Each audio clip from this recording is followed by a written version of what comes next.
You graduated, you read the books, you got the degree, maybe two. You follow the right people on LinkedIn. You listen to podcasts about money while you commute. You know what compound interest is. You can explain inflation at a dinner party. And yet, your bank account doesn't show any of that. That's not a coincidence. That's a pattern. And it's happening to some of the most capable people alive right now. This video isn't about working harder. You already work hard. This is about something most financial content refuses to say out loud. Intelligence by itself can actually keep you broke. And today, I'm going to show you exactly how. Here's the first thing nobody tells smart people. School rewarded you for being right. Every test, every paper, every project, the goal was to find the correct answer, avoid mistakes, and get validated by an authority figure. You were trained, for over a decade, to play it safe and wait for permission. That system works great for getting good grades. It is absolutely terrible for building wealth. Because in the real world, money doesn't flow to the person who knows the most. It flows to the person who acts the fastest with incomplete information. It flows to people who are comfortable being wrong, failing publicly, and trying again without shame. Smart people hate that.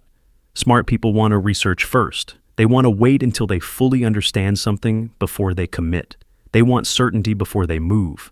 And so, they read one more book, watch one more video, take one more course. And the person who knew less than them, but started 6 months earlier, is now making 10 times what they make. This is what I call the research loop. You feel productive because you're learning, but learning without doing is just expensive procrastination.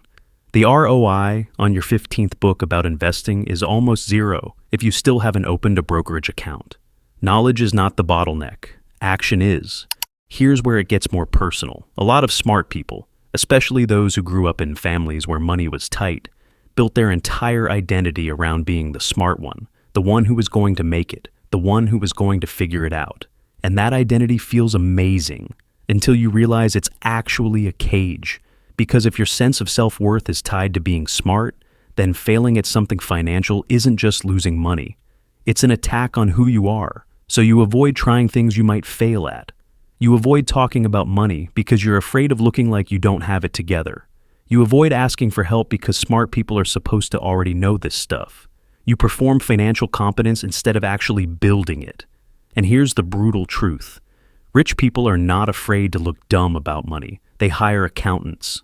They ask basic questions. They say, "I don't understand that, explain it again." They have no ego about not knowing something because their identity isn't built on being the smartest in the room. If your pride is costing you money, that's not a personality quirk. That's a liability. Let me paint you a picture. Two people, same year, same amount of money. Person A spends 4 months researching index funds, reading about expense ratios, tax efficiency, rebalancing strategies. Person B opens a Fidelity account in 20 minutes and just starts putting money in. 3 years later, person A finally invests. Person B has been compounding for 3 years already. The less informed person won, not because they were smarter, because they moved. Smart people suffer from a very specific kind of paralysis. It's not laziness, it's overthinking dressed up as responsibility. You tell yourself you're being careful.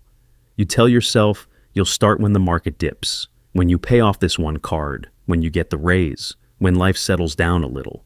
But the market doesn't care about your schedule. Compound interest doesn't pause while you get ready. And life never actually settles down. You know this, but knowing it doesn't stop the pattern. Here's a reframe that actually helps. Stop trying to make the perfect decision. Start trying to make a good enough decision right now. A good enough investment made today will almost always outperform a perfect investment made in 2 years. Done beats optimal, every single time. Now, let's talk about something that's uncomfortable to admit. A lot of smart people do make good money, 6 figures, sometimes more, and they still feel broke. Why? Because income and wealth are not the same thing. Income is what flows in. Wealth is what stays. Smart people get raises and upgrade their lifestyle immediately. Better apartment, nicer car, more restaurants, better vacations. This is called lifestyle inflation, and it is the silent killer of high earners everywhere.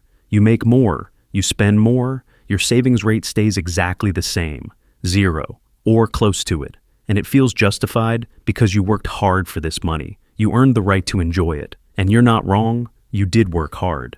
But there's a difference between enjoying money and leaking it. The data on this is staggering. Studies consistently show that a household making $70,000 a year but saving 15% will build more wealth over 20 years than a household making $150,000 that saves 2%.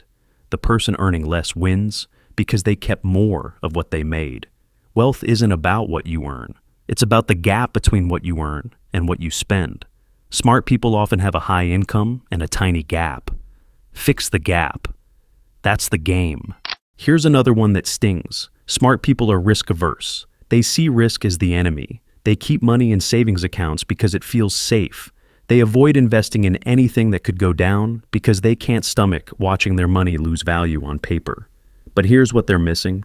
Inflation is also risk. Keeping $50,000 in a savings account, earning 1% while inflation runs at 4%, means you're losing purchasing power every single year. You feel safe. You are not safe. Playing it too safe is its own kind of financial destruction. It's just slower and quieter, so your brain doesn't flag it as danger. Real financial intelligence isn't about avoiding risk. It's about understanding which risks are worth taking. The stock market going down 30% temporarily is a risk. Your money slowly losing value for 30 years because you were too scared to invest. That's also a risk. One of them comes with upside. The other one doesn't.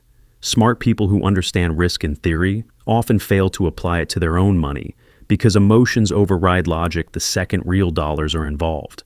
That's not a character flaw. That's human. But you have to override it anyway. So, what's the move? First, separate your identity from your money. Your net worth is not your self-worth. You are allowed to not know things. You are allowed to start small. You are allowed to make mistakes with money and still be a smart, capable person.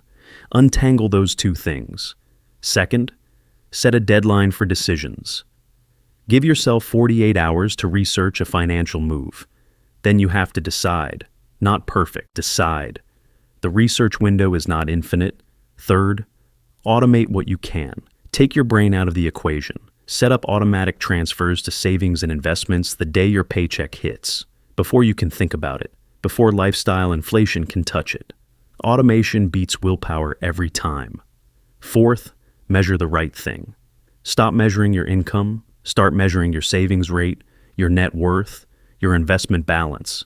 Those numbers tell you if you're actually winning. Income is a vanity metric if nothing is sticking. Fifth, get around people who talk about money without shame. If everyone in your circle avoids money conversations, you're going to stay stuck. Find people, online or in real life, who talk about this stuff openly. Proximity changes what feels normal.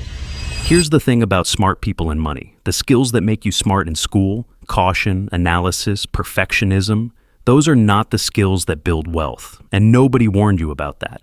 You spent 20 years developing the wrong toolkit for this particular game. That's not your fault, but staying in that pattern now that you know, that part is on you. You don't need to know more. You need to do more with what you already know. Start smaller than you think you should. Start sooner than you feel ready. Start before you're confident, because the most expensive thing you will ever own is the version of yourself that was waiting to be ready. If this hit home, share it with someone smart who's still waiting, and I'll see you in the next one. Subscribe, comment your biggest money mistake below. Watch next, Why Your Salary Won't Make You Rich.